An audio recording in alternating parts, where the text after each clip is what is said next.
Uma cuidadora descobre mentiras e um plano cruel contra a mãe do milionário. Com provas secretas, enfrenta uma nora cruel disposta a tudo. Mas é quando o próprio milionário retorna disfarçado para salvar sua mãe, que a verdade explode. E nenhuma mentira sobrevive ao confronto final. Se esta história te interessou, não se esqueça de se inscrever no nosso canal e diga-nos de que cidade você nos está vendo. Continuamos. Prometo que essa vai ser a melhor história que você vai escutar na sua vida.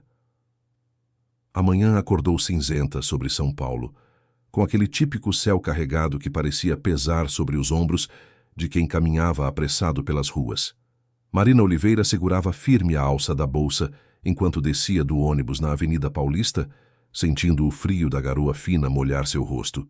Tinha 32 anos, mas parecia carregar o cansaço de uma vida inteira nos olhos castanhos que já não brilhavam como antes. Desde os 15 anos, quando perdeu os pais em circunstâncias que preferia não revisitar na memória, assumiu a responsabilidade de cuidar do irmão mais novo, Lucas, que agora tinha 23 anos e trabalhava como entregador de aplicativo na zona leste da cidade. Marina era trabalhadora doméstica, não o tipo que fazia bico aqui e ali, mas uma profissional dedicada, que tratava cada casa como se fosse sua, cada patroa com respeito, mesmo quando o respeito não era recíproco. Naquela manhã de junho, porém, algo diferente a aguardava. Vera, sua chefe em uma casa de classe média em Pinheiros, havia ligado no dia anterior com uma proposta inusitada. Uma amiga dela, Beatriz Almeida Brandão, precisava de alguém para substituir uma funcionária que havia se afastado repentinamente. O trabalho seria temporário, talvez 2 ou 3 semanas, mas o pagamento seria generoso, muito generoso, o suficiente para quitar as contas atrasadas que se acumulavam na mesinha da sala do apartamento apertado que dividia com Lucas. Ela não tinha como recusar. Mesmo sabendo que Lucas dependia dela para muitas coisas, mesmo sabendo que prometera estar presente no aniversário dele naquela semana, Marina aceitou. O dinheiro era necessário demais. A conta de luz estava atrasada. O aluguel venceria em poucos dias e ainda havia a dívida no mercado do bairro. Sacrifícios eram parte da rotina dela, algo que aprendera cedo demais. O endereço que Vera passou ficava no Jardim Europa, um dos bairros mais nobres da capital paulista. Marina pegou o metrô até a estação Faria Lima e de lá caminhou cerca de 15 minutos, observando as ruas arborizadas, os muros altos e os portões imponentes que escondiam mansões de outro mundo. Quando finalmente chegou ao número indicado, parou por um instante e respirou fundo. O portão de ferro trabalhado era enorme, com detalhes dourados que reluziam mesmo sob a luz tímida da manhã. Ao lado, uma placa discreta trazia o sobrenome da família gravado em letras elegantes: Brandão. Marina apertou a campainha e aguardou. A voz que respondeu pelo interfone foi educada, mas fria. Apresentou-se, mencionou o nome de Vera, e o portão se abriu lentamente com um som mecânico que ecoou pela rua vazia. O jardim frontal era impecável, com grama aparada, arbustos esculpidos e uma fonte de pedra no centro. A casa era majestosa, com 3 andares, janelas enormes e uma fachada em tom bege que transmitia sofisticação e distância. A porta principal foi aberta por uma mulher de uniforme cinza, que fez um gesto rápido para que Marina entrasse. O interior da casa era ainda mais impressionante. Piso de mármore, lustres de cristal, móveis que pareciam saídos de revistas de decoração. Mas havia algo no ar. Uma frieza, uma rigidez, como se cada objeto estivesse ali apenas para ser admirado, nunca tocado. Beatriz Almeida Brandão apareceu no topo da escada alguns minutos depois. Ela era uma mulher de aproximadamente 45 anos, magra, muito bem vestida, com um tailleur bege impecável e cabelos loiros presos em um coque elegante. O rosto era bonito, mas os olhos eram duros, calculistas. Ela desceu os degraus devagar, como quem faz questão de ser observada, e parou diante de Marina com um sorriso educado que não alcançava o olhar. Bom dia, você deve ser a Marina. Vera me falou muito bem de você. Espero que esteja preparada. O trabalho aqui exige discrição, pontualidade e, acima de tudo, obediência. Marina sentiu um arrepio percorrer a espinha, mas assentiu. Sim, senhora, estou pronta para o que for necessário. Beatriz a conduziu pelo corredor principal, explicando as regras da casa com uma voz polida, mas carregada de ameaça velada. Horários rígidos. Nada de usar o celular durante o expediente. Nada de conversar com outras funcionárias, além do estritamente necessário. E, principalmente, sigilo absoluto sobre tudo o que acontecesse dentro daquela casa. A função de Marina seria cuidar de Dona Helena Brandão, a sogra de Beatriz. A idosa vivia no segundo andar, em um quarto nos fundos da casa.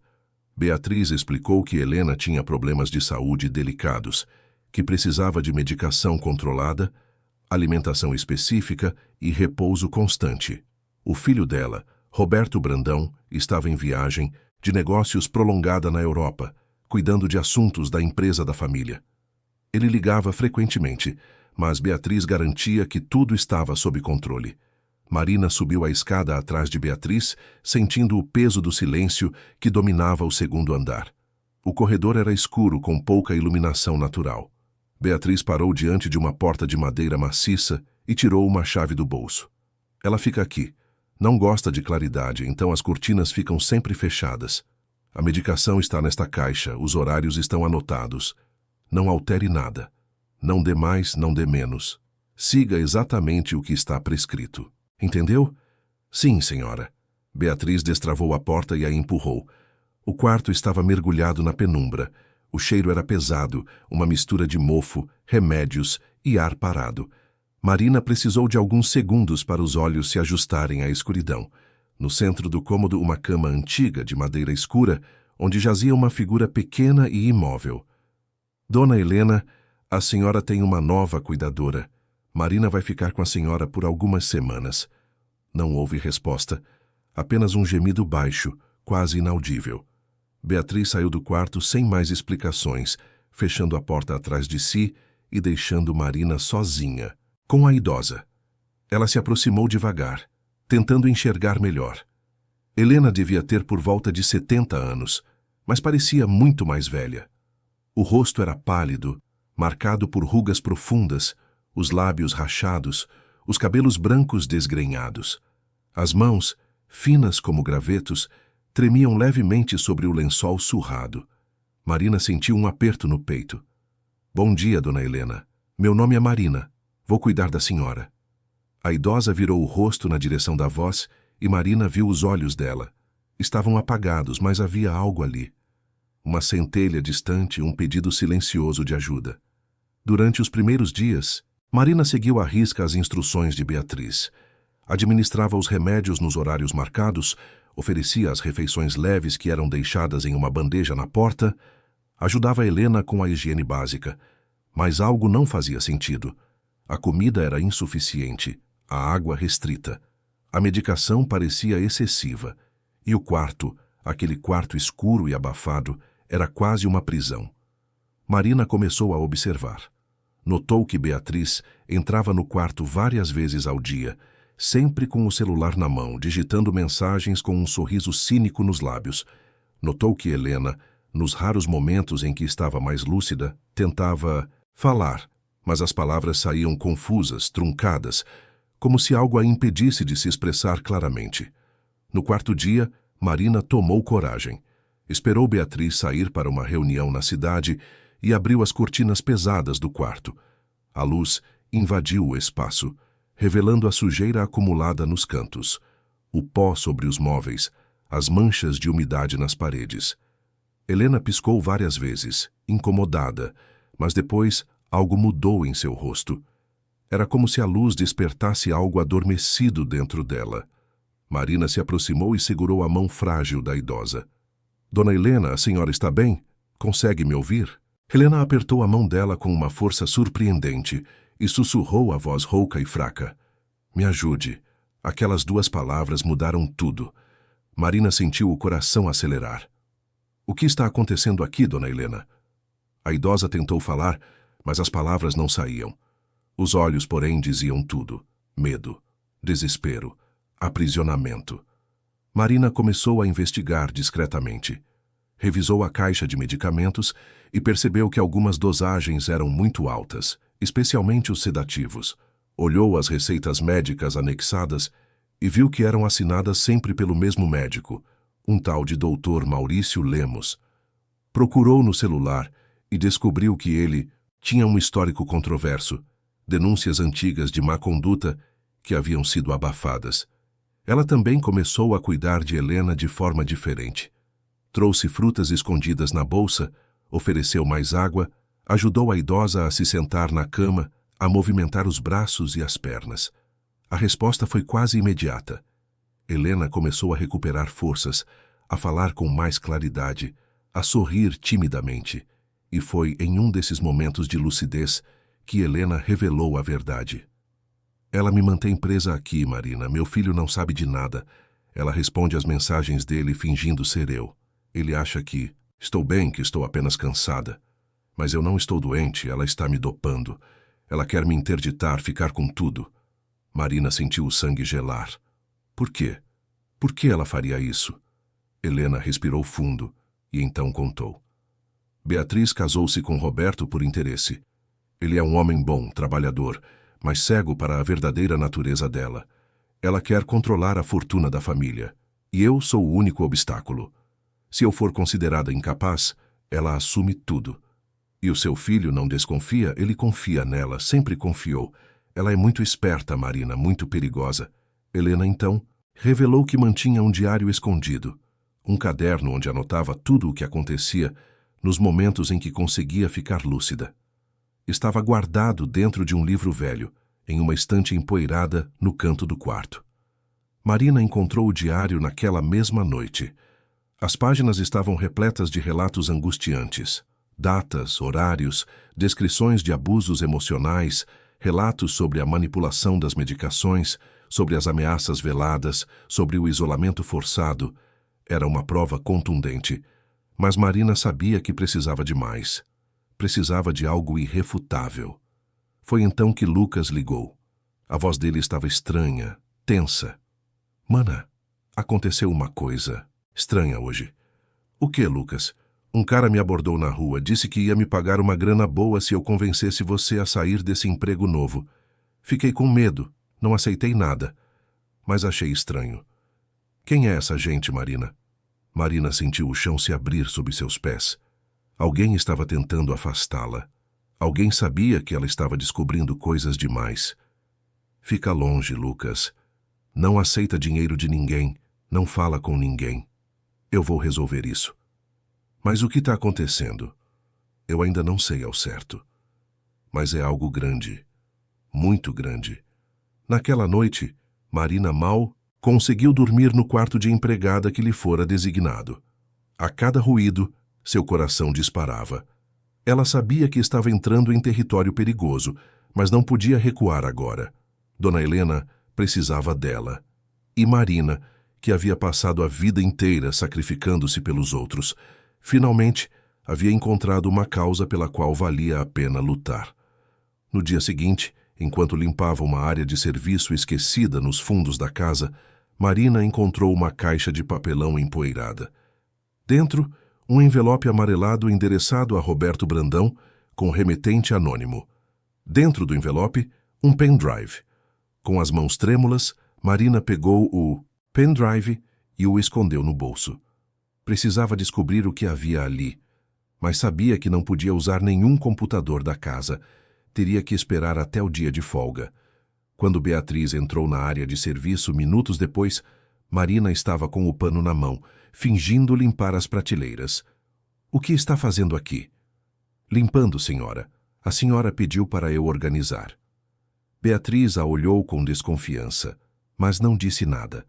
Apenas virou-se e saiu, deixando Marina sozinha com o coração ainda acelerado. Os dias seguintes foram de tensão crescente. Marina continuava cuidando de Helena, agora com ainda mais dedicação. A idosa estava visivelmente melhor, mais forte, mais lúcida, e isso não passou despercebido. Beatriz começou a observar Marina com olhos de predadora. Fazia perguntas sutis, aparecia no quarto sem avisar, revisava os horários das medicações. O cerco estava se fechando, e então, em uma noite chuvosa de julho, tudo desmoronou. Marina havia conseguido visualizar o conteúdo do pendrive no celular de Lucas durante seu dia de folga.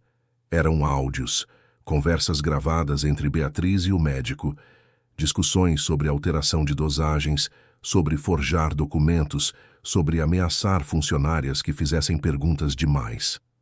Havia também registros de transferências bancárias suspeitas, notas fiscais falsas, tudo meticulosamente organizado por alguém que claramente queria expor a verdade. Decidida a confrontar Beatriz com as provas, Marina voltou para a mansão naquela noite, esperou todos dormirem e desceu até o escritório no primeiro andar. A porta estava entreaberta. Com o coração na boca, Marina entrou. O escritório era luxuoso, com estantes de mogno, uma mesa enorme e quadros caros nas paredes. Marina abriu as gavetas uma a uma, procurando documentos, qualquer coisa que pudesse corroborar o que estava nos áudios. E encontrou receitas médicas falsificadas, documentos de interdição já redigidos, esperando apenas a assinatura final de um juiz. Rascunhos de procurações que dariam plenos poderes a Beatriz sobre os bens de Helena. Era tudo verdade. Tudo. Marina estava fotografando os documentos com o celular quando ouviu a voz atrás de si. O que você pensa que está fazendo? Beatriz estava parada na porta, com um roupão de seda e uma expressão gélida no rosto. Ao lado dela, 2 seguranças uniformizados. Marina tentou explicar, tentou falar sobre Helena, sobre as provas, mas Beatriz não quis ouvir. Acusou-a de roubo, de invasão de privacidade, de espionagem. Os seguranças a agarraram pelos braços e a arrastaram para fora do escritório. Você não sabe com quem está mexendo, garota. Saia da minha casa agora, antes que eu chame a polícia e acabe com você e com seu irmãozinho. Marina foi expulsa no meio da madrugada, sob a chuva forte, com a bolsa jogada na calçada molhada. Estava tremendo, não de frio, mas de raiva e impotência. Mas ela ainda tinha o pendrive, ainda tinha as fotos dos documentos, e agora, mais do que nunca, estava determinada a fazer justiça. Voltou para casa encharcada, encontrou Lucas acordado, preocupado. Contou tudo a ele. Mostrou as provas. E juntos, decidiram que não podiam desistir. Passaram-se 3 dias. 3 dias de angústia, de espera, de incerteza. Marina tentou ligar para o número de Roberto Brandão que Helena havia mencionado, mas o número estava sempre ocupado ou ia direto para a caixa postal. Até que, na manhã do 3º dia, o telefone de Marina tocou. Era um número desconhecido. Alô? A voz do outro lado era fraca, quase um sussurro. Marina, sou eu, Clarice, a copeira da casa. Marina lembrou dela, uma moça jovem, tímida, que trabalhava na cozinha. Clarice, o que aconteceu? Eles me mandaram embora. Disseram que eu sabia, demais. Mas antes de ir, consegui pegar o celular de Dona Helena. Ela está muito mal, Marina. Eles aumentaram a dosagem dos remédios. Ela quase não acorda mais. Eu acho que eles vão fazer algo pior. Marina sentiu o pânico tomar conta. Onde você está? Escondida. Tenho medo. Mas liguei porque achei que você precisava saber. Dona Helena pediu por você antes de desmaiar. Clarice, você consegue ligar para o filho dela? Consegue avisar alguém? Eu tentei, mas o número que tenho não funciona. Acho que ela deu um número falso. Marina desligou o telefone e olhou para Lucas. Precisamos voltar lá. Agora. Lucas balançou a cabeça. Mana, é perigoso. Eles podem te prender, podem te machucar. Eu não posso deixar ela morrer, Lucas. Não posso. E assim, naquela noite, Marina e Lucas voltaram ao Jardim Europa. Pularam o muro dos fundos da mansão, entraram pela área de serviço. A casa estava silenciosa, mas havia luz acesa no 2º andar. Subiram as escadas em silêncio. Quando chegaram ao quarto de Helena, encontraram a porta trancada. Lucas forçou a fechadura com uma ferramenta que trouxera. A porta se abriu. Helena estava deitada, pálida, os lábios roxos, a respiração fraca e irregular. Marina correu até ela, segurou seu rosto, chamou seu nome. Dona Helena, aguenta, a gente vai te tirar daqui. Mas foi quando ouviram passos no corredor. Beatriz apareceu na porta, desta vez acompanhada de 2 seguranças muito maiores. Vocês invadiram minha casa, isso é crime. Marina se colocou na frente de Helena. Eu liguei para a ambulância. Ela precisa de ajuda. Você não vai fazer nada. Mas Marina já havia apertado o botão. E nos minutos seguintes, enquanto Beatriz gritava e os seguranças tentavam intimidá-los, as sirenes começaram a ecoar pela rua. A ambulância chegou. Os paramédicos entraram, avaliaram Helena e a levaram às pressas. Beatriz tentou impedir, alegando ser a responsável legal, mas Marina mostrou as fotos dos documentos aos profissionais de saúde, explicou a situação. Eles decidiram levar a paciente mesmo assim, diante da gravidade do quadro. Marina e Lucas foram escoltados para fora da propriedade pela polícia, que chegou logo em seguida. Prestaram depoimento, entregaram as provas iniciais, mas sabiam que aquilo era apenas o começo. Dona Helena estava salva, mas a batalha pela justiça estava apenas começando. O Hospital São Luís, na zona sul de São Paulo, estava silencioso naquela madrugada. Marina caminhava, de um lado para o outro no corredor da UTI, os olhos vermelhos de cansaço e preocupação. Lucas estava sentado em uma cadeira de plástico duro, a cabeça apoiada na parede, tentando descansar, mas sem conseguir. Já eram quase 4 da manhã, quando o médico finalmente saiu pelas portas duplas, tirando a máscara cirúrgica do rosto. Marina se levantou imediatamente, o coração acelerado. Doutor, como ela está? O médico, um homem de meia-idade com olheiras profundas, suspirou antes de responder. Ela está estável, mas o quadro é grave. Encontramos níveis altíssimos de sedativos no sangue dela, além de sinais claros de desnutrição e desidratação severa. Se tivessem demorado mais algumas horas para trazê-la, talvez não tivéssemos conseguido reverter. Marina sentiu as lágrimas quererem escapar, mas segurou. Ela vai se recuperar?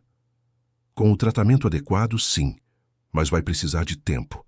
E vai precisar de cirurgia. Há uma obstrução intestinal que precisa ser corrigida urgentemente. Sem a cirurgia, o prognóstico é muito ruim. Então façam a cirurgia. O médico hesitou.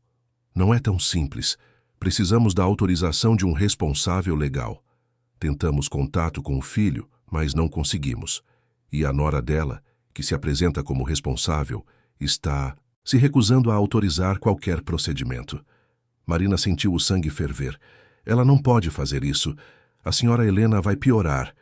Eu sei. Mas legalmente, minhas mãos estão atadas.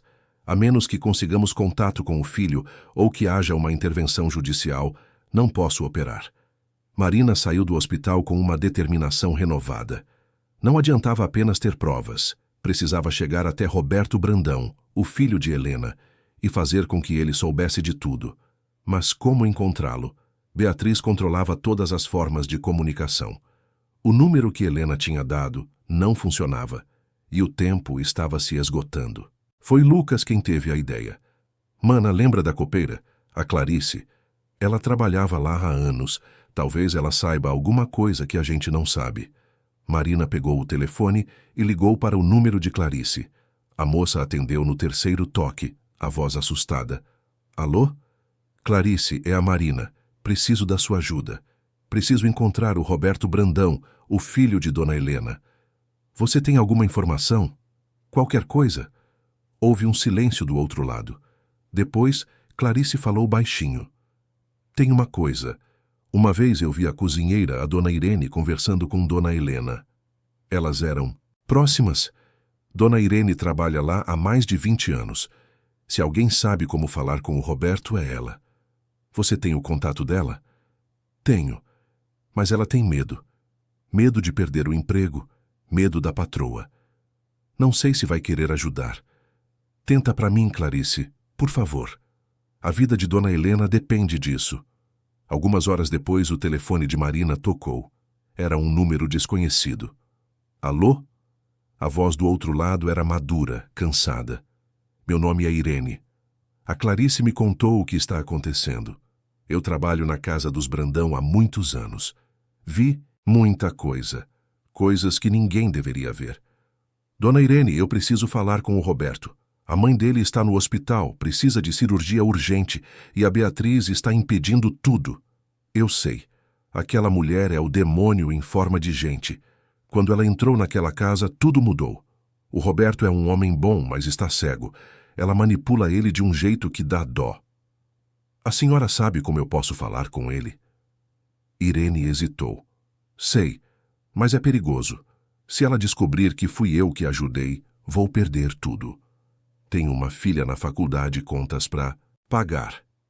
Eu entendo, Dona Irene, mas a senhora é a única esperança que Dona Helena tem. Houve outro silêncio. Então, Irene falou. Tem uma caixa no quarto de Dona Helena. Uma caixa de madeira antiga, escondida atrás de uma parede falsa, perto do guarda-roupa. Dentro dessa caixa tem um cofre pequeno. A senha é o aniversário do Roberto, 03-1173. Dentro do cofre tem documentos importantes e um papel com o número pessoal dele, o número real, que ele usa só para emergências. Dona Helena guardou isso antes de ficar presa no quarto. Como eu vou? Entrar na casa? Eles me expulsaram, eu posso ajudar. Amanhã à tarde a patroa vai para um evento beneficente. Ela sempre vai. É a única vez que a casa fica mais vazia. Vou deixar a porta da cozinha destrancada, mas tem que ser rápido. Os seguranças ainda fazem ronda. Marina agradeceu com a voz embargada.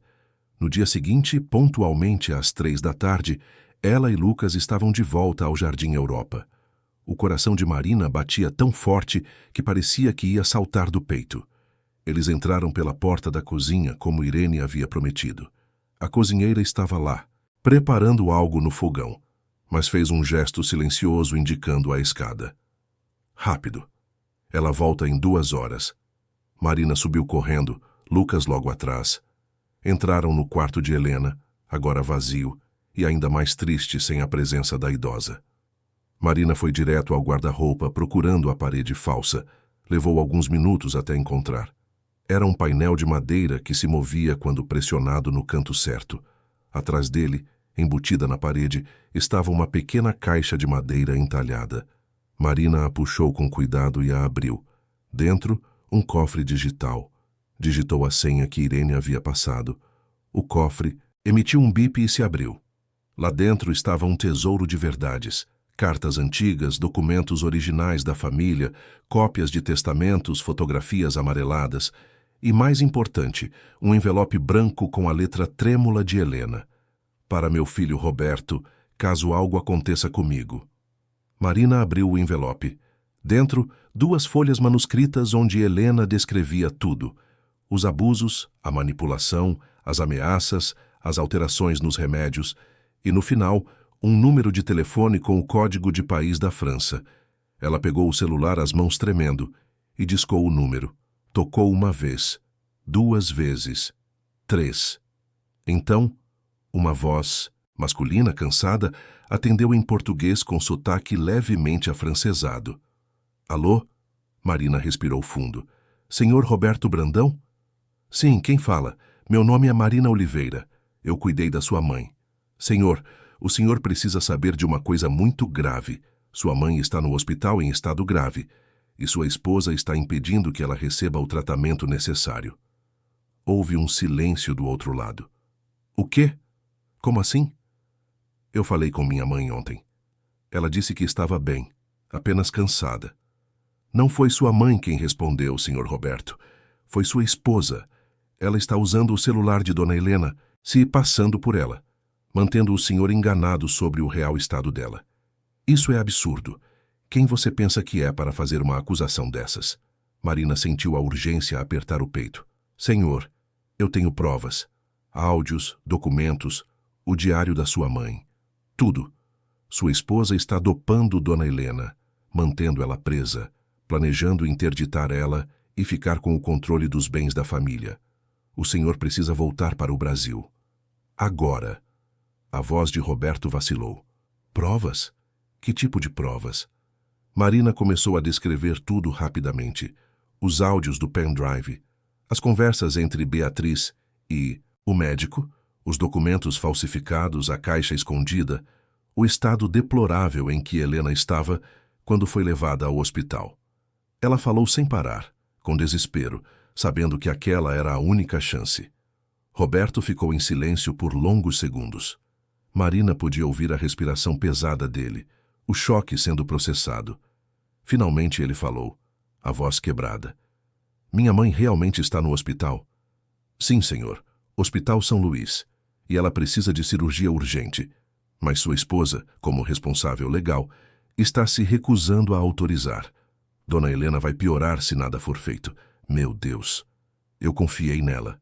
Confiei completamente. Como eu pude ser tão cego? O senhor não tinha como saber. Ela é muito inteligente, muito calculista. Roberto respirou fundo. Eu vou voltar. Vou pegar o primeiro voo. Mas preciso dessas provas. Todas elas. Você pode me enviar? Sim. Vou enviar tudo agora mesmo por e-mail. E Marina, mais uma coisa.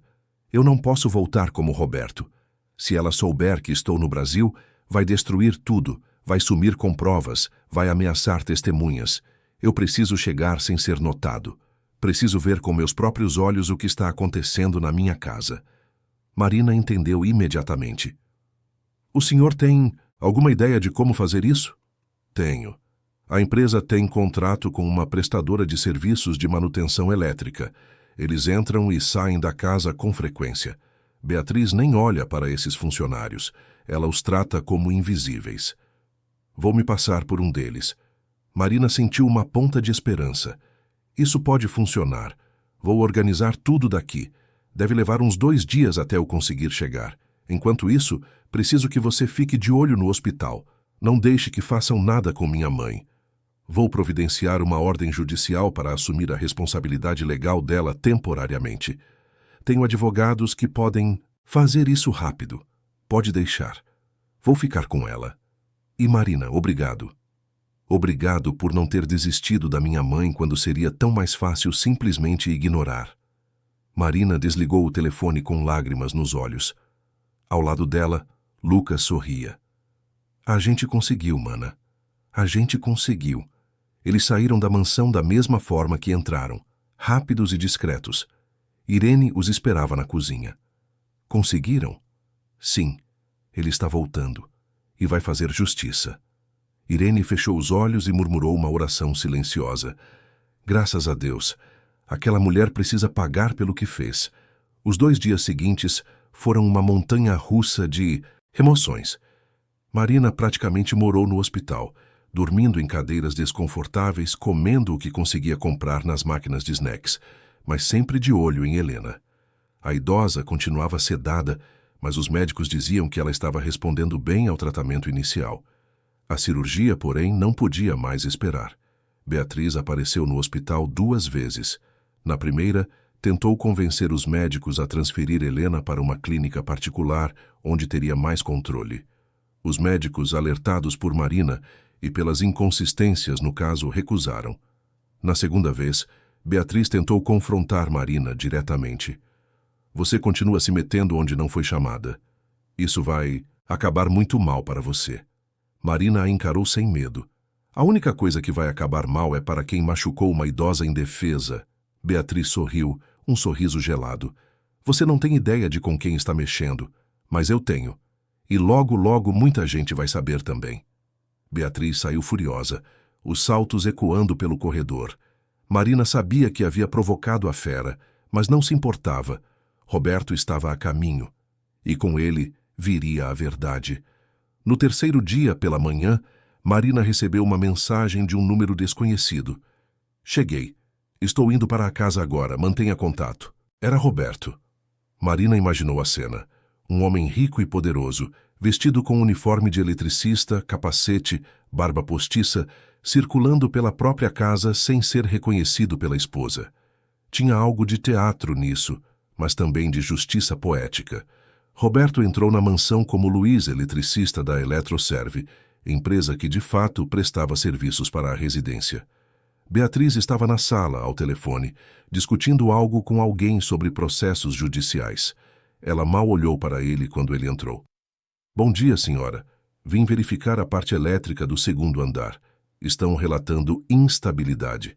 Beatriz fez um gesto displicente com a mão, sem Nem levantar os olhos do celular. Faça o que tiver que fazer e suma daqui. Roberto subiu as escadas, o coração martelando no peito. Cada cômodo daquela casa era familiar, mas ao mesmo tempo tudo parecia diferente. Havia uma frieza, uma sensação de opressão que ele nunca tinha notado antes. Chegou ao quarto da mãe e sentiu um aperto no peito. O quarto estava vazio agora, mas os sinais estavam todos ali. A cama sem lençóis limpos, o cheiro de mofo, as cortinas pesadas bloqueando a luz, a caixa de remédios sobre o criado mudo. Ele pegou a caixa e fotografou os rótulos. Depois abriu as gavetas e encontrou receitas médicas. Fotografou tudo. Desceu novamente e, com o celular escondido na mão, começou a gravar. Circulou pela casa, fingindo verificar tomadas e disjuntores, mas, na verdade, captando conversas. Beatriz estava novamente ao telefone, desta vez com alguém que parecia ser o Dr. Maurício Lemos. Sim, eu sei que ela está no hospital, mas não autorizo cirurgia nenhuma. Quanto mais tempo ela ficar debilitada, melhor para nós. Sim, o processo de interdição está quase pronto. Só falta a assinatura do juiz. Quando isso sair, tudo vai estar no meu nome. Você vai receber sua parte, pode ficar tranquilo. Roberto sentiu a bile subir na garganta. Era verdade. Tudo o que Marina havia dito era verdade. Continuou gravando. Beatriz fez mais 2 ligações. Na primeira, discutia com alguém sobre pagar um antigo funcionário para ficar quieto. Na segunda, ameaçava veladamente alguém que parecia ser uma testemunha. Roberto saiu da casa 2 horas depois, com o celular cheio de gravações, fotos e provas. Foi direto para o escritório de seus advogados no centro de São Paulo. Colocou tudo na mesa e disse: quero essa mulher longe da minha mãe. Quero ela processada. Quero justiça. Os advogados trabalharam rapidamente. Em 48 horas, tinham uma liminar judicial removendo Beatriz como responsável legal de Helena e transferindo todos os poderes para Roberto. Tinham também uma denúncia formal contra ela e contra o Dr. Maurício Lemos por maus tratos, cárcere privado, falsificação de documentos e apropriação indébita. Roberto foi pessoalmente ao hospital autorizar a cirurgia. Marina estava lá, ao lado do leito de Helena, quando ele entrou. Ela o reconheceu imediatamente, mesmo sem o disfarce. Ele era alto, tinha os mesmos olhos gentis da mãe, mas agora estavam vermelhos e inchados. Marina, finalmente a conheço pessoalmente. Não sei nem como agradecer. Não precisa agradecer. Fiz o que qualquer pessoa deveria fazer. Mas você arriscou tudo, sua segurança, seu emprego, tudo, por uma pessoa que nem conhecia. Marina olhou para Helena ainda adormecida. Conhecia, sim. Conhecia o sofrimento dela e não podia ignorar. Roberto segurou a mão da mãe e chorou. Sentou-se ao lado da cama e ficou ali, em silêncio, por longos minutos. Depois, virou-se para Marina. A cirurgia vai ser amanhã cedo. Os médicos estão confiantes. Ela vai se recuperar. Graças a Deus. E quanto a Beatriz, vou convocá-la para uma reunião, no escritório da casa. Quero confrontá-la pessoalmente. Quero que ela saiba que eu sei de tudo. E quero que pague por cada segundo de sofrimento que causou a minha mãe. Marina assentiu. Era hora da verdade vir à tona. Era hora da justiça ser feita. No dia seguinte, Helena foi levada para a cirurgia. Marina e Roberto esperaram juntos na sala de espera, bebendo café ruim de máquina, conversando sobre a vida, sobre escolhas, sobre arrependimentos.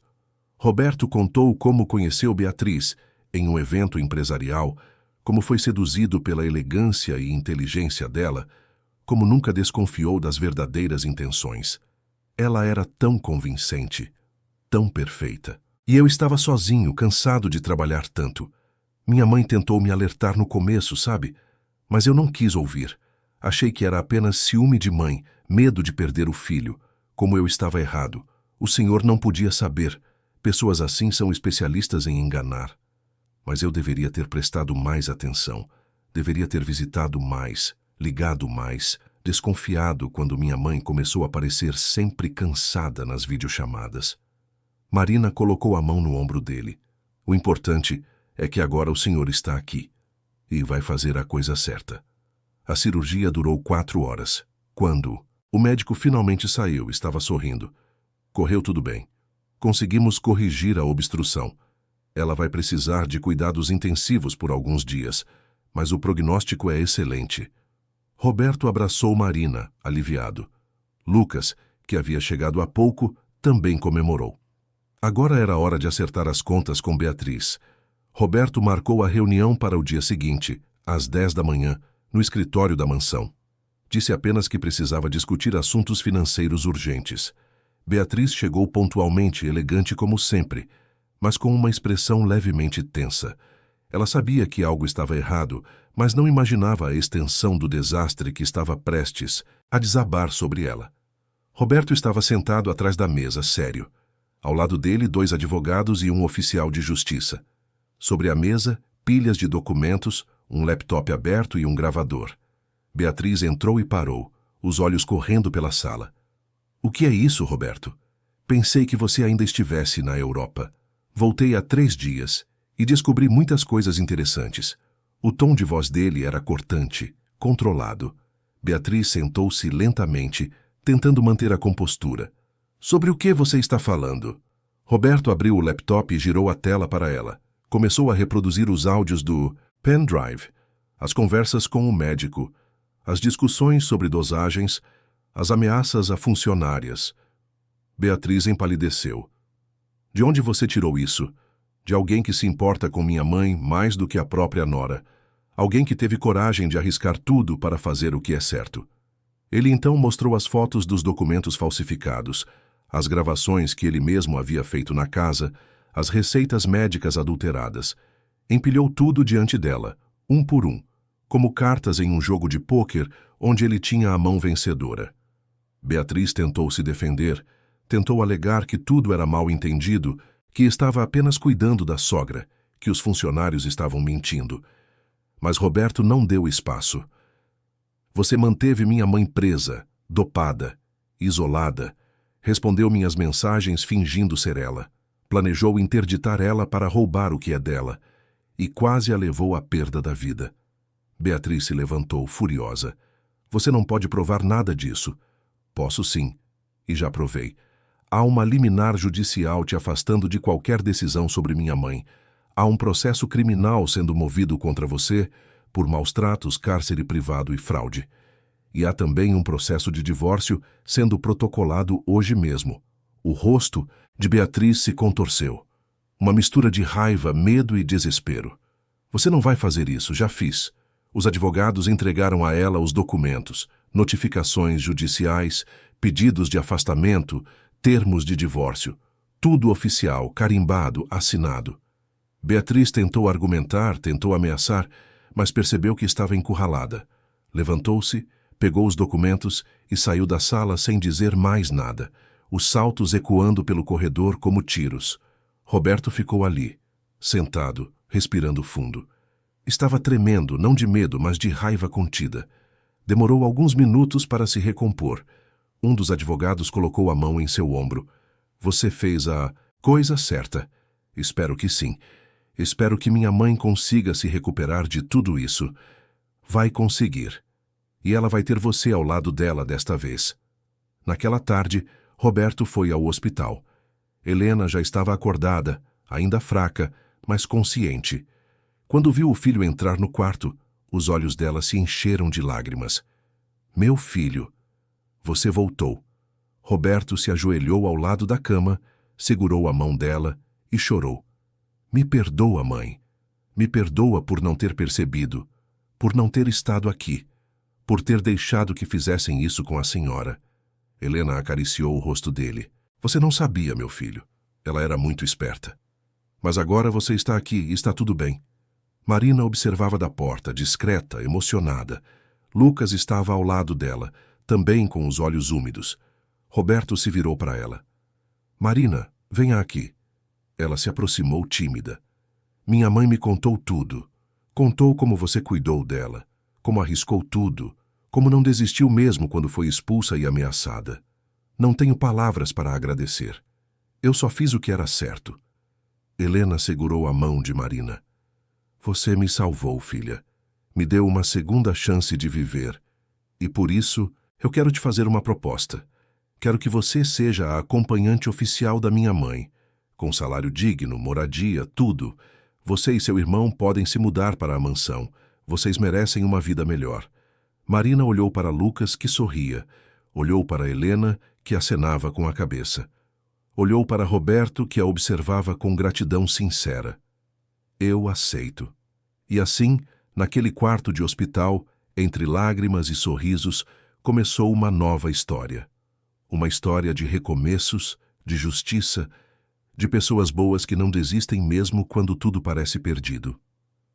Uma história de amor, não o romântico ainda, mas o amor pela humanidade, pela compaixão, pela coragem de fazer o que é certo mesmo quando é difícil. E Marina, a trabalhadora doméstica que vivia sacrificando-se pelos outros, finalmente encontrou um lugar onde era valorizada, respeitada e amada. Um lugar onde poderia finalmente também cuidar de si mesma. Os meses que se seguiram foram de transformação profunda. A mansão no Jardim Europa, que antes respirava opressão e frieza, começou a ganhar vida novamente. As cortinas pesadas foram substituídas por tecidos leves, que deixavam a luz do sol invadir os cômodos. As janelas permaneciam abertas, trazendo o ar fresco e o canto dos pássaros do jardim. Helena, que havia passado tanto tempo trancada naquele quarto escuro, agora caminhava pelos corredores com passos lentos, mas firmes, apoiada ora em Marina, ora em Roberto. Marina e Lucas se mudaram para a mansão em uma tarde de agosto. Eles trouxeram poucas coisas, apenas o essencial acumulado em anos de vida modesta. Marina recebeu um quarto espaçoso no segundo andar, próximo ao de Helena, com uma cama confortável, um guarda-roupa antigo de madeira maciça e uma janela que dava para o jardim. Lucas ficou em outro quarto no mesmo corredor, menor, mas aconchegante, com uma escrivaninha onde podia estudar. Ele havia se matriculado em um curso técnico de mecânica, incentivado por Roberto, que queria ajudar o rapaz a construir um futuro melhor. A rotina na casa mudou completamente. Irene, a cozinheira que havia arriscado tanto para ajudar, foi promovida a governanta, com aumento salarial e total autonomia para contratar e gerenciar a equipe doméstica. Ela escolheu pessoas de confiança, profissionais que tratavam o trabalho com dignidade e que respeitavam os patrões, mas também eram respeitadas por eles. Helena se recuperava dia após dia. A cirurgia havia sido um sucesso e, com os cuidados adequados, alimentação balanceada e principalmente sem a medicação excessiva que a mantinha dopada, ela voltou a ser a mulher forte e lúcida que sempre fora. Marina acompanhava cada passo dessa recuperação, ajudando nos exercícios físicos recomendados pelos fisioterapeutas, conversando por horas sobre a vida, sobre sonhos, sobre o passado e o futuro. As duas desenvolveram um vínculo profundo. Helena via em Marina a filha que nunca tivera, e Marina via em Helena a figura materna que perdera tão cedo. Elas passavam as tardes no jardim, sentadas sob a sombra de uma jabuticabeira centenária, tomando chá e compartilhando histórias. Helena contava sobre sua juventude, sobre como conheceu o marido, já falecido há 10 anos, sobre como construíram aquela fortuna com trabalho honesto e dedicação. Marina, por sua vez, falava sobre a infância simples, sobre os pais que partiram cedo demais, sobre os sacrifícios que fez por Lucas. Seu coração é muito grande, Marina. Grande demais para este mundo às vezes tão cruel. Marina sorriu, mexendo o açúcar no chá. Aprendi que a gente tem que fazer o bem, dona Helena. Nem que seja só para uma pessoa. Faz diferença. Fez toda a diferença na minha vida, minha filha. Você me deu esperança quando eu não tinha mais nenhuma. Roberto observava essas conversas de longe, muitas vezes da janela de seu escritório. Havia algo em Marina que o tocava profundamente. Não era apenas a gratidão por ter salvado sua mãe, embora isso fosse imenso. Era a forma como ela se importava genuinamente com as pessoas, como tratava Helena com carinho e paciência, como incentivava Lucas a estudar e sonhar, como conversava com Irene e os outros funcionários como se fossem amigos. Marina tinha uma luz própria, uma bondade que não era fingida nem interesseira. Era real, pura, rara. Ele começou a procurar desculpas para estar perto dela. Perguntava sobre a saúde de Helena, sobre como tinha sido o dia, sobre se precisavam de alguma coisa.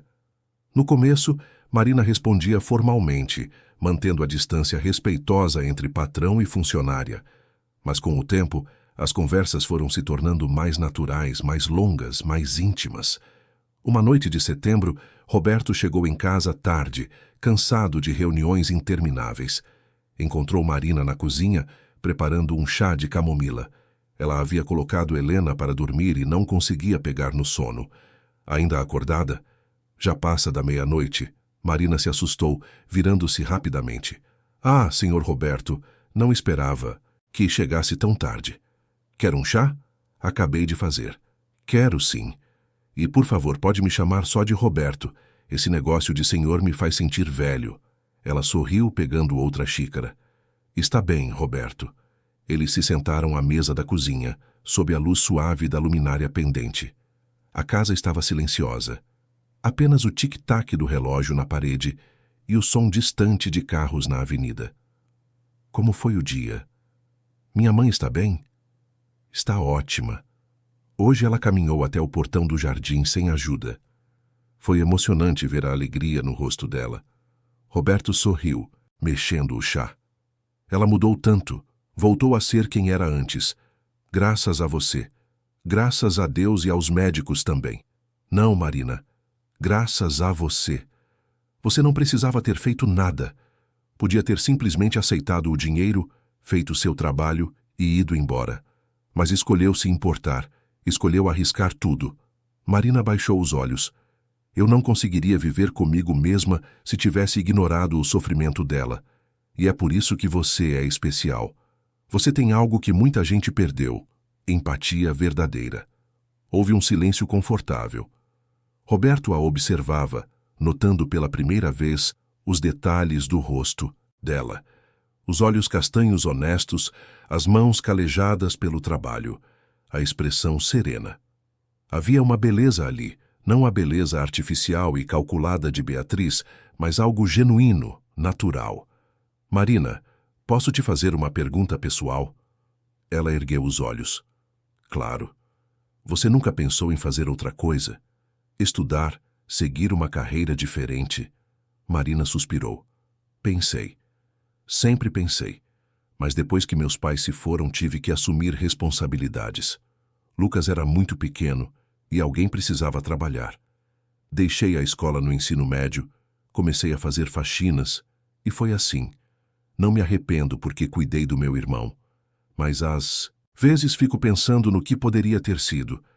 Não é tarde, sabe? Você ainda é jovem, pode voltar a estudar, fazer o que quiser.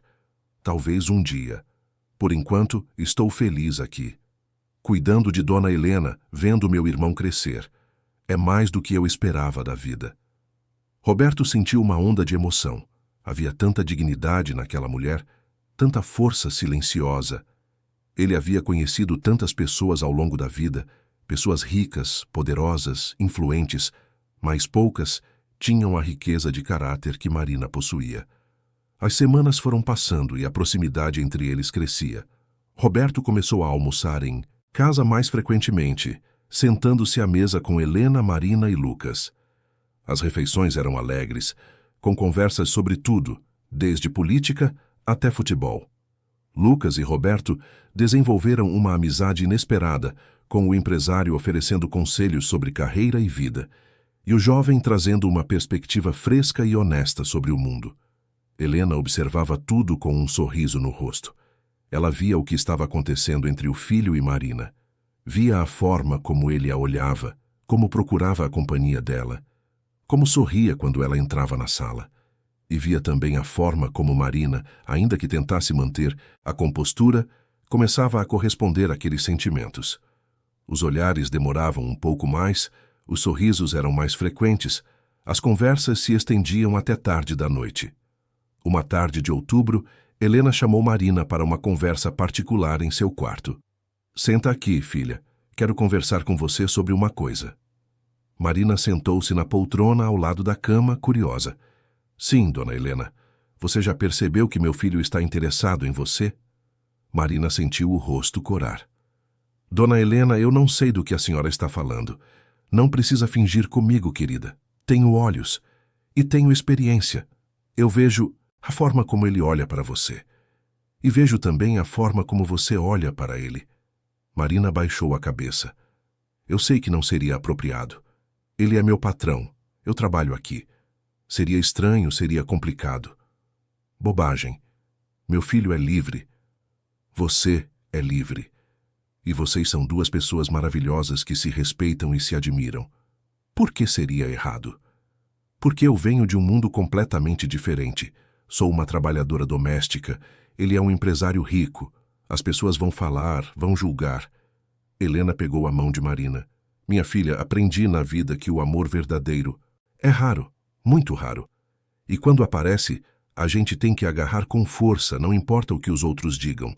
Roberto foi casado com uma mulher que tinha tudo no papel: beleza, educação, classe social. E olha no que deu. Ela era podre por dentro. Você, ao contrário, tem algo que nenhum dinheiro compra, um coração bom. E é isso que importa. Marina sentiu os olhos marejarem. Mas e se não der certo? E se eu não for suficiente para ele? Você já é mais do que suficiente. E ele sabe disso. Só está com medo de te assustar, de você achar que ele está se aproveitando da posição. Mas eu conheço meu filho. Ele te admira de verdade, te respeita de verdade. Dá uma chance para vocês, Marina. Dá uma chance para a felicidade. Naquela noite, Marina não conseguiu dormir. Ficou revirando na cama, pensando nas palavras de Helena, pensando em Roberto, pensando na possibilidade de algo que parecia tão improvável. Ela havia se acostumado a viver para os outros, a sacrificar seus próprios desejos. A ideia de ser feliz, de ser amada, parecia quase egoísta, mas ao mesmo tempo, pela primeira vez em muitos anos, ela se permitiu sonhar, permitiu-se imaginar um futuro diferente, um futuro onde não fosse apenas a cuidadora, a irmã, a funcionária, mas simplesmente Marina. Uma mulher com sonhos, com desejos, com direito à felicidade. Roberto, por sua vez, também estava atormentado por sentimentos conflitantes. Ele sabia que estava se apaixonando por Marina, mas não sabia como abordar o assunto. Tinha medo de ofendê-la, de ela achar que ele estava sendo inadequado, de arruinar a relação de confiança que haviam construído. Foi Helena quem tomou a iniciativa de unir os dois. Em uma noite de novembro, ela fingiu estar se sentindo mal e pediu para que Roberto e Marina ficassem com ela. Eles passaram horas conversando, os três juntos, sobre a vida, sobre o passado, sobre planos futuros. E quando Helena finalmente disse que estava melhor e que iria dormir, ela fez questão de deixá-los sozinhos na varanda do quarto, sob o céu estrelado de São Paulo. Roberto e Marina ficaram ali, em silêncio, observando a cidade iluminada ao longe, até que Roberto finalmente encontrou coragem. Marina, posso te dizer uma coisa? Ela se virou para ele. Claro, eu sei que isso pode parecer estranho, e se você quiser me mandar calar a boca, eu entendo, mas eu preciso ser honesto. Esses últimos meses foram os melhores da minha vida, e não é só porque minha mãe está se recuperando. É porque você está aqui. Você trouxe luz para esta casa, trouxe alegria, calor, vida, e eu não consigo mais imaginar meus dias sem você neles. Marina sentiu o coração acelerar.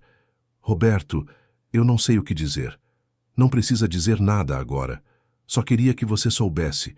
Queria que você soubesse que eu te admiro imensamente, que te respeito e que estou começando a sentir algo muito forte por você.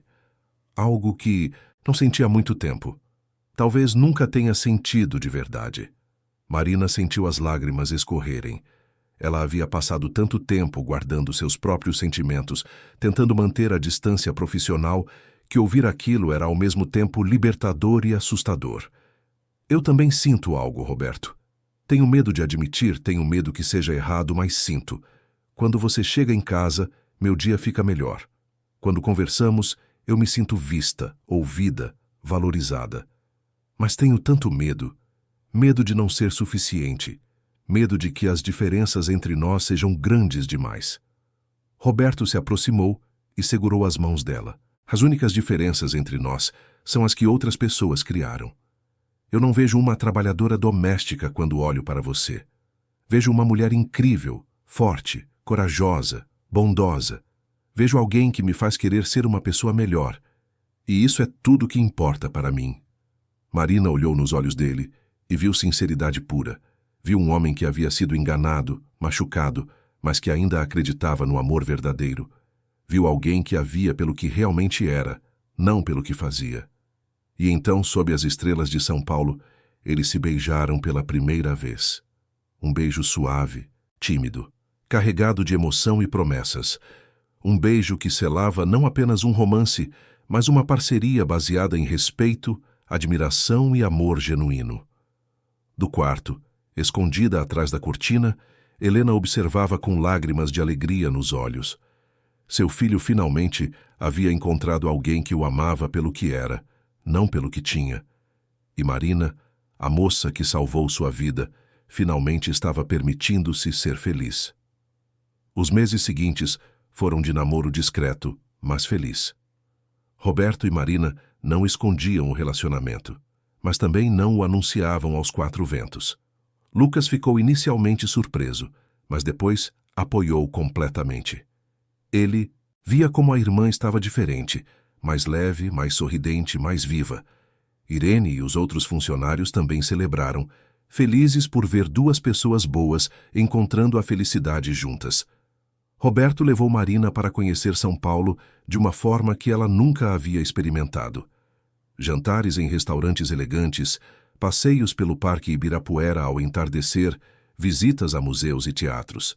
Mas os momentos favoritos de ambos eram os mais simples. Assistir a um filme em casa, caminhar pelo jardim de mãos dadas, conversar até tarde sobre sonhos e planos. Roberto incentivou Marina a voltar a estudar.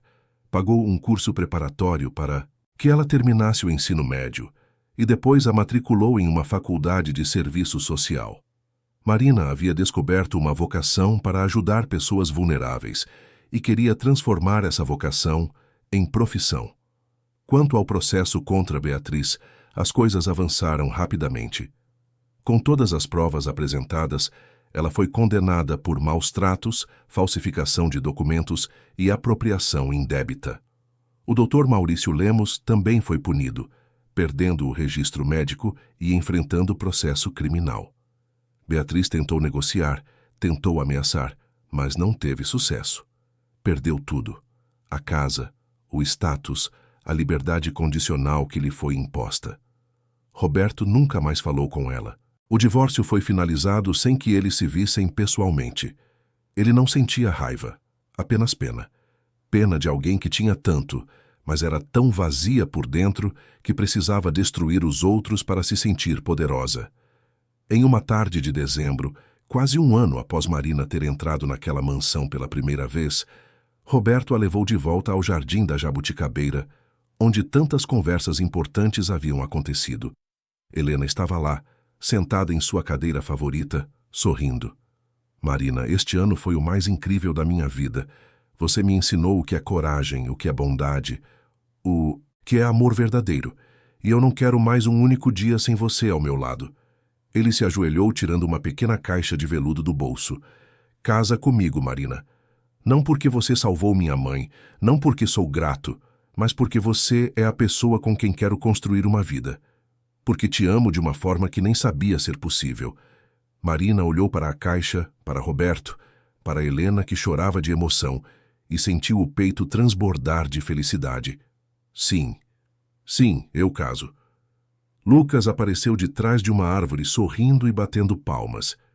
Irene, que os outros funcionários também estavam lá, escondidos, todos comemorando. Havia champanhe, havia música, havia alegria. O casamento foi marcado para março do ano seguinte, uma cerimônia íntima nos jardins da mansão, sob a Jabuticabeira. Apenas família próxima e amigos verdadeiros. Marina usou um vestido simples, mas elegante, escolhido por Helena. Lucas foi o padrinho. Irene cuidou pessoalmente do banquete. E quando o celebrante os declarou marido e mulher, não havia olho seco entre os presentes. Mas a história de Marina e Roberto não parou ali. Inspirados por tudo o que viveram, eles decidiram usar sua experiência e recursos para ajudar outras pessoas. Criaram uma instituição sem fins lucrativos, voltada para a proteção de idosos vítimas de negligência e abuso.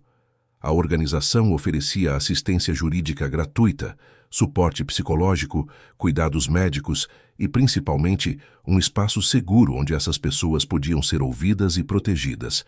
Marina se tornou a diretora executiva da instituição, aplicando tudo que aprendeu na faculdade e tudo que viveu na prática.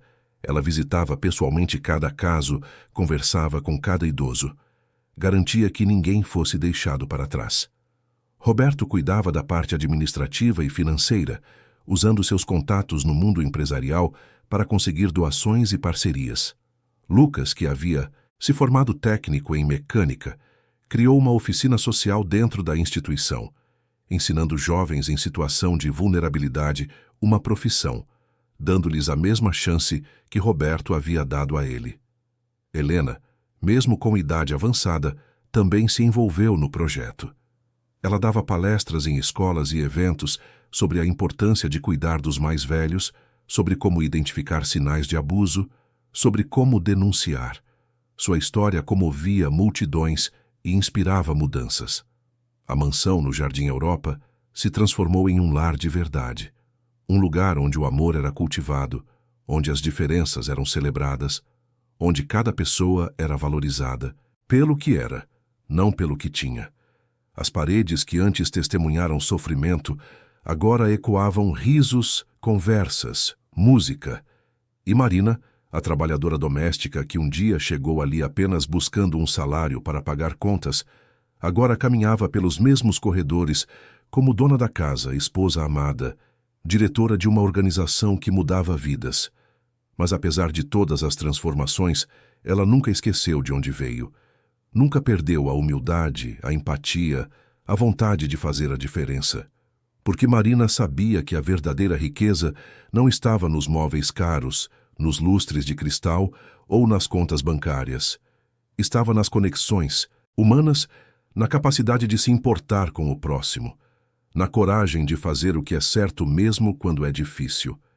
E essa riqueza ela carregava dentro do peito desde sempre, muito antes de conhecer Roberto, muito antes de entrar naquela mansão. Era a riqueza de um coração bom, e isso ninguém nunca poderia tirar dela. 3 anos se passaram desde aquele casamento emocionante nos jardins da mansão.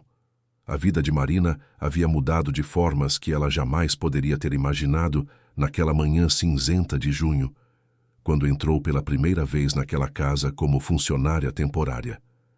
Agora, aos 35 anos, ela era Marina Oliveira Brandão, esposa de Roberto, diretora executiva de uma das instituições de proteção a idosos mais respeitadas de São Paulo, estudante universitária prestes a se formar em serviço social.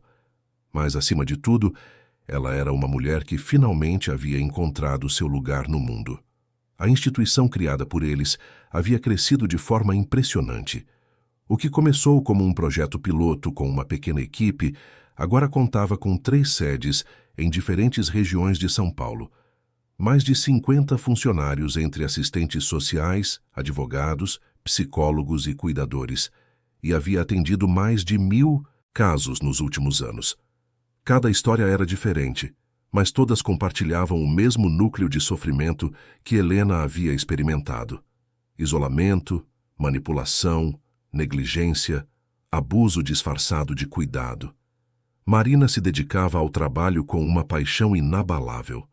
Ela conhecia pessoalmente cada idoso atendido pela instituição, visitava as sedes regularmente, participava das reuniões de caso, acompanhava os processos judiciais. Havia algo nela que inspirava confiança imediata. Talvez fosse a voz calma e acolhedora, talvez fosse o olhar honesto, ou talvez fosse simplesmente o fato de que ela realmente se importava. As pessoas sentiam isso.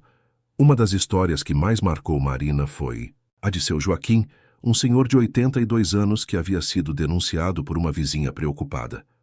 Ele vivia sozinho em uma casa simples na Zona Norte, e o neto que deveria cuidar dele raramente aparecia, mas não hesitava em pegar o dinheiro da aposentadoria todo mês.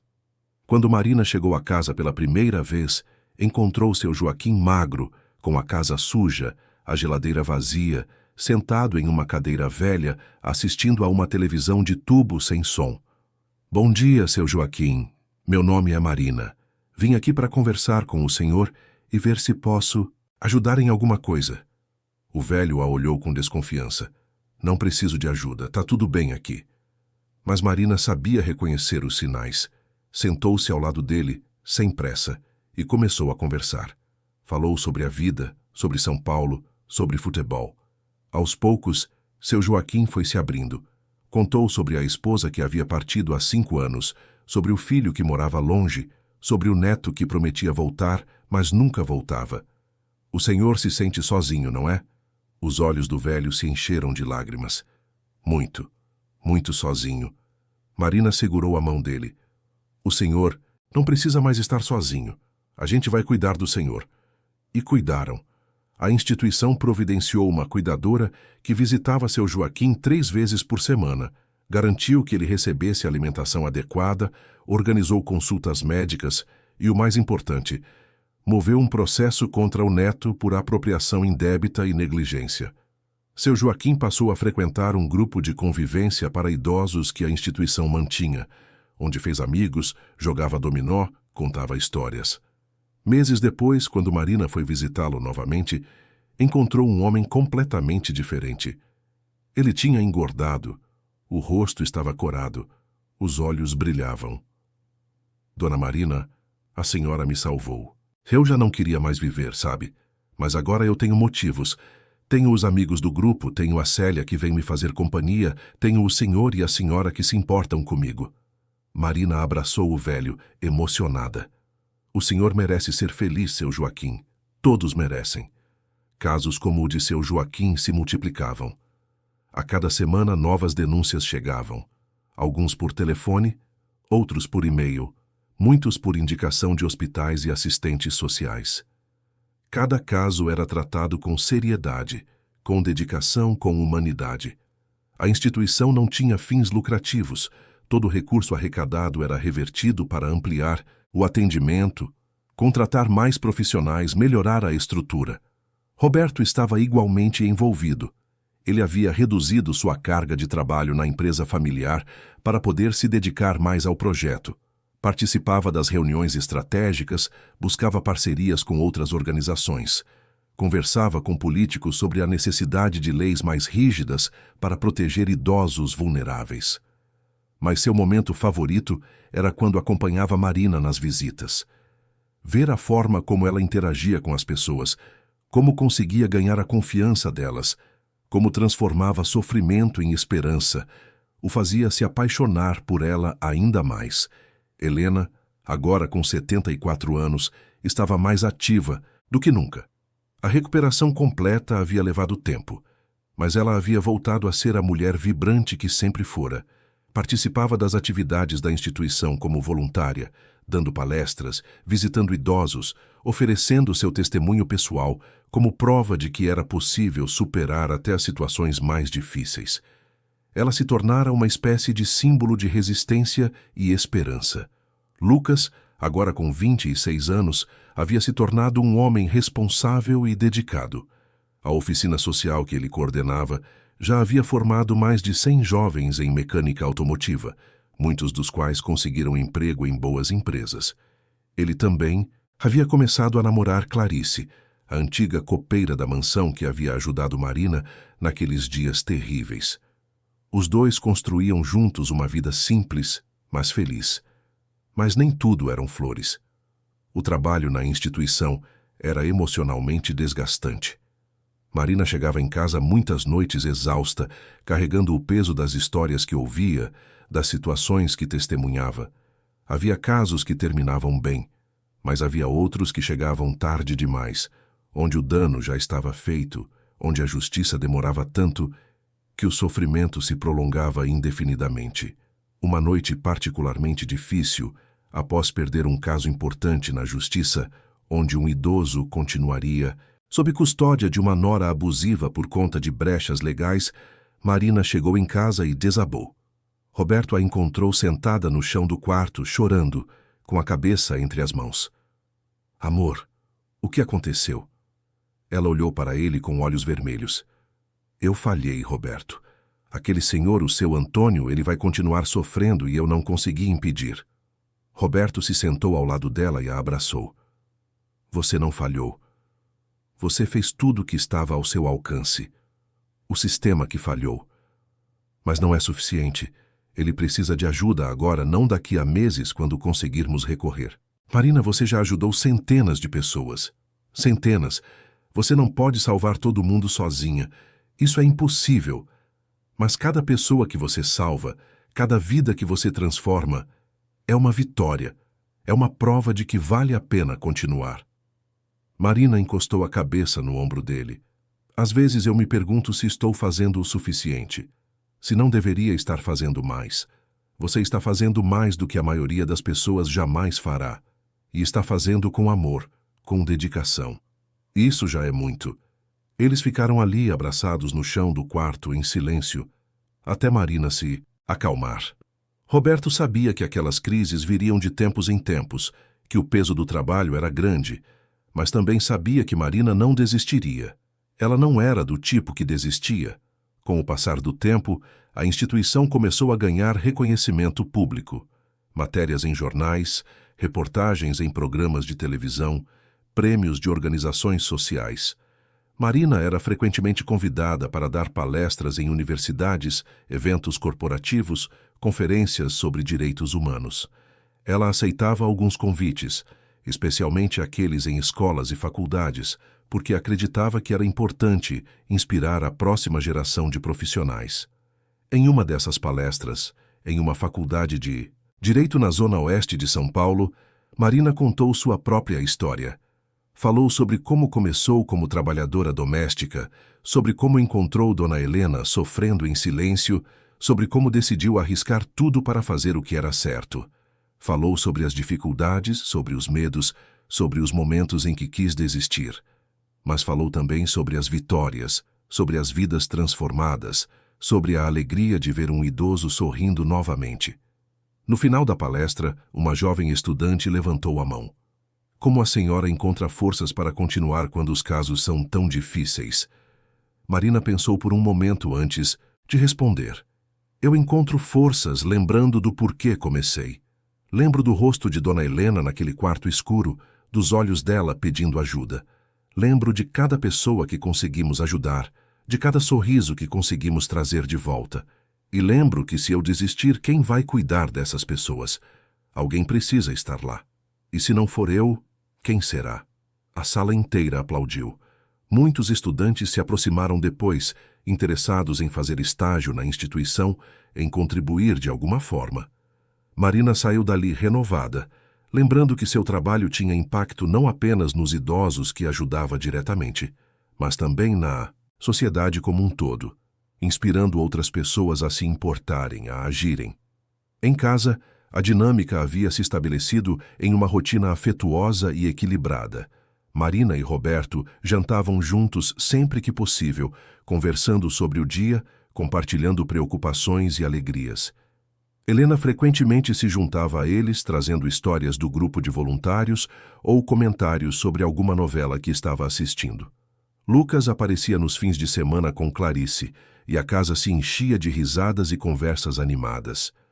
Foi em uma dessas reuniões de fim de semana, em um domingo ensolarado de setembro, que Marina fez um anúncio que mudaria tudo novamente. Pessoal, tenho uma novidade para compartilhar. Todos olharam para ela curiosos. Roberto segurou a mão dela, pressentindo algo importante. Eu estou grávida.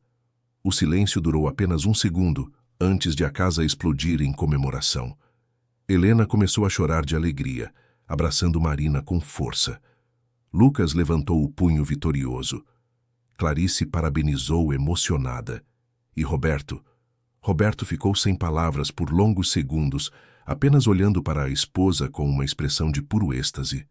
Amor, é verdade? Vamos ter um bebê? Marina sorriu com lágrimas nos olhos. Vamos. Vamos ter um filho. Roberto a abraçou, erguendo-a do chão e girando. Eu te amo tanto, tanto. Você não tem ideia de quão feliz estou agora. Os meses seguintes foram de preparação intensa. O quarto do bebê foi montado com carinho, com Marina escolhendo cada detalhe. Helena insistiu em dar de presente o berço que havia sido de Roberto quando bebê. Uma antiguidade linda de madeira envernizada. Lucas e Clarice se ofereceram para serem padrinhos. Irene já planejava o chá de bebê. Marina continuou trabalhando na instituição durante quase toda a gravidez, reduzindo o ritmo apenas nos últimos 2 meses. Ela não queria se afastar completamente, mas Roberto e Helena insistiram que ela precisava descansar, cuidar de si mesma e do bebê. No começo de abril, em uma manhã calma, Marina entrou em trabalho de parto. Roberto a levou às pressas para o hospital, nervoso, ansioso, mas também imensamente feliz. Helena, Lucas e Clarice o seguiram logo depois. O parto durou 6 horas. Longas, intensas, mas ao final, quando Marina ouviu o primeiro choro do bebê, tudo valeu a pena. Era um menino, saudável, de bochechas rosadas e punhos cerrados. Ele é perfeito, Marina sussurrou, com o bebê nos braços, olhando para aquele rostinho pequeno e maravilhoso. Roberto estava ao lado dela, também chorando. Parece com você. Coitado então, Marina brincou, exausta, mas radiante. Eles decidiram chamar o menino de Gabriel, que significa mensageiro de Deus. Porque aquele bebê era realmente uma mensagem de esperança, um símbolo de tudo que Marina e Roberto haviam construído juntos, um lembrete de que do sofrimento pode nascer algo lindo. Helena foi uma das primeiras a segurar o neto. Ela olhou para aquele bebê com uma ternura infinita, pensando em tudo o que havia acontecido nos últimos anos. Se alguém tivesse dito a ela, naquele quarto escuro onde estava presa e dopada, que em poucos anos estaria segurando o neto nos braços, rodeada de pessoas que amava, em uma vida cheia de propósito e alegria, ela não teria acreditado. Mas ali estava ela, vivendo essa realidade maravilhosa. Obrigada, sussurrou ela para Marina. Obrigada por me salvar, por salvar meu filho, por trazer tanta luz para nossas vidas. Marina segurou a mão dela. Nós nos salvamos, Dona Helena.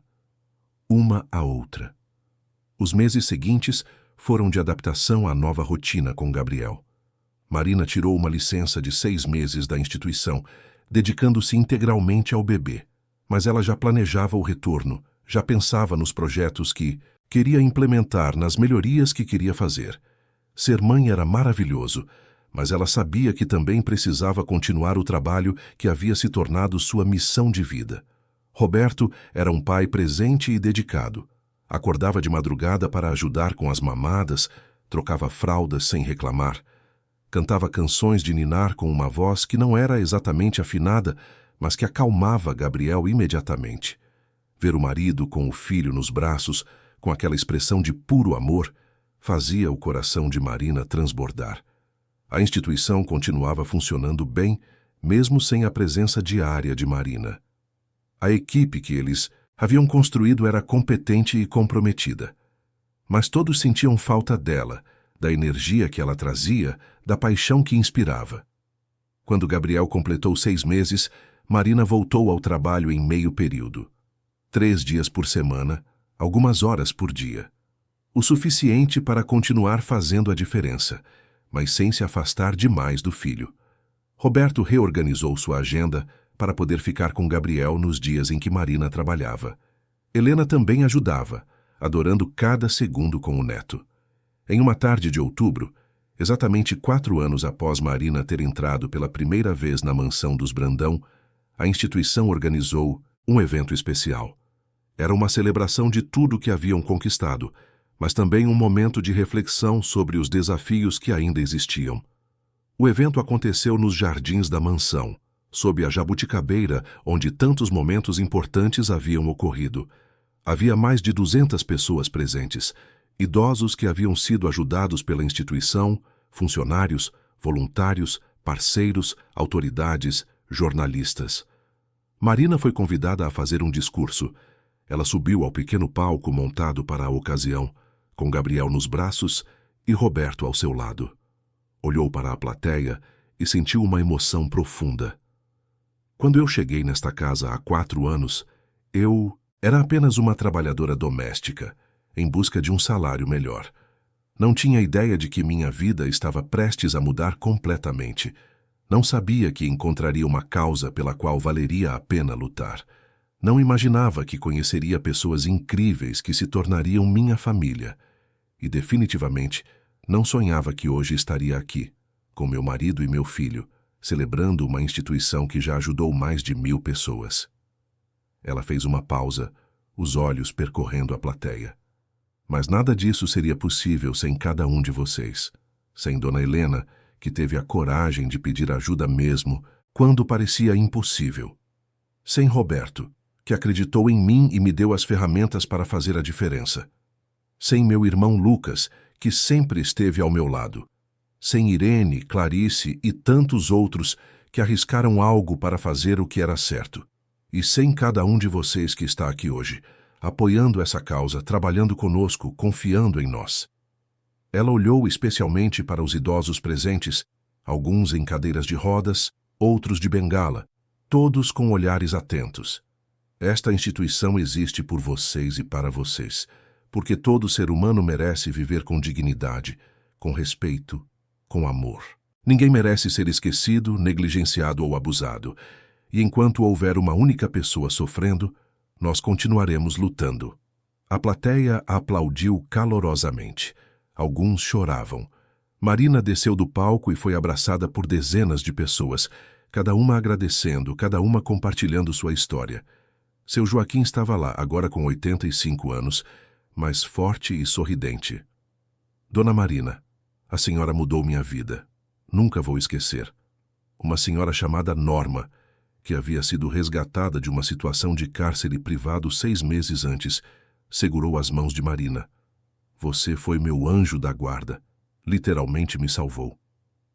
Marina a abraçou, cada um emocionada, lembrando porque continuava fazendo aquele trabalho apesar das dificuldades.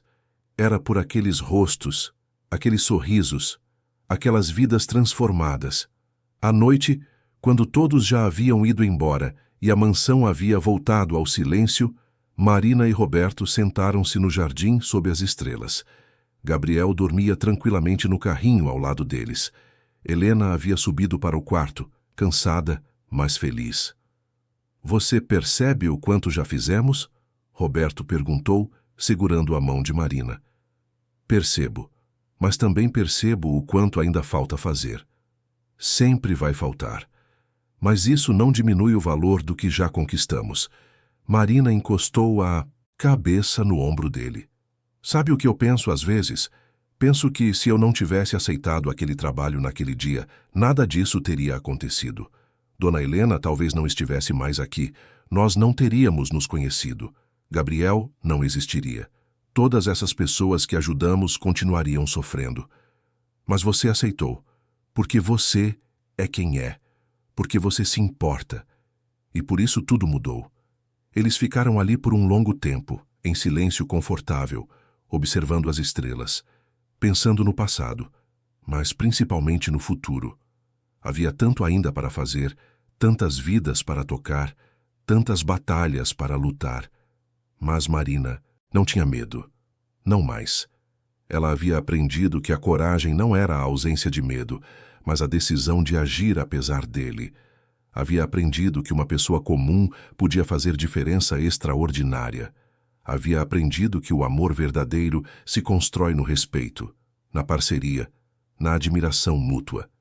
E havia aprendido, acima de tudo, que nunca é tarde para recomeçar, para encontrar propósito, para ser feliz. Sua vida havia mudado completamente em 4 anos. De trabalhadora doméstica, lutando para sobreviver à diretora de uma instituição, esposa, mãe, quase formada em serviço social. Mas, no fundo, ela continuava sendo a mesma Marina, uma mulher com um coração grande demais para este mundo, mas grande o suficiente para abraçá-lo e tentar torná-lo um pouco melhor. E enquanto ela olhava para Roberto, para Gabriel dormindo, para a mansão iluminada ao fundo, para o céu estrelado acima, Marina soube com certeza absoluta que estava exatamente onde deveria estar. Que cada sacrifício, cada lágrima, cada noite em claro, cada momento difícil havia valido a pena. Porque ela não estava apenas vivendo. Ela estava fazendo a diferença. E no final não era isso que realmente importava? Roberto se virou para ela, como se tivesse lido seus pensamentos. Te amo, Marina Oliveira Brandão. Hoje, amanhã e sempre. E eu te amo, Roberto. Obrigada por me dar a chance de ser quem eu sempre quis ser. Eles se beijaram suavemente, sob as estrelas de São Paulo, enquanto Gabriel sonhava tranquilo ao lado deles. Era um momento perfeito, daqueles que a gente guarda no coração para sempre. E quando o vento soprou suavemente, balançando as folhas da jabuticabeira, Marina fechou os olhos e agradeceu. Agradeceu por Dona Helena ter pedido ajuda. Agradeceu por ter tido coragem de agir. Agradeceu por todas as pessoas que cruzaram seu caminho. Agradeceu pela família que construiu. Agradeceu pela vida que tinha agora. Uma vida que começou com sofrimento e sacrifício, mas que se transformou em amor, propósito e esperança. Uma vida que provava que histórias podem ter finais felizes quando as pessoas certas se encontram no momento certo. Uma vida que era um testemunho vivo de que vale a pena lutar pelo que é certo, mesmo quando tudo parece impossível. E assim, sob o céu estrelado de São Paulo, em um jardim cheio de memórias e promessas, Marina finalmente encontrou a paz que buscara por tanto tempo. A paz de saber que sua vida tinha significado. A paz de estar cercada por amor. A paz de ter feito a diferença no mundo. Uma pessoa de cada vez. Fim da história. Queridos ouvintes, esperamos que a história de Marina e Roberto tenha tocado o seu coração. Se você se emocionou com essa jornada de coragem, amor e transformação, deixe seu like, inscreva-se no canal e conte nos comentários o que mais te marcou nessa história. Foi a determinação de Marina? O amor entre ela e Roberto? A recuperação de Dona Helena?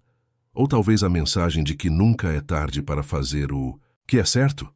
Todos os dias trazemos histórias intensas como essa, que revelam o lado mais profundo da alma humana, que nos fazem refletir sobre empatia, justiça e a capacidade que cada um de nós tem de fazer a diferença no mundo. Te esperamos no próximo episódio, com mais uma narrativa que vai mexer com suas emoções e te fazer acreditar que histórias de superação e amor verdadeiro ainda existem. Até lá, e lembre-se, você também pode ser a diferença na vida de alguém.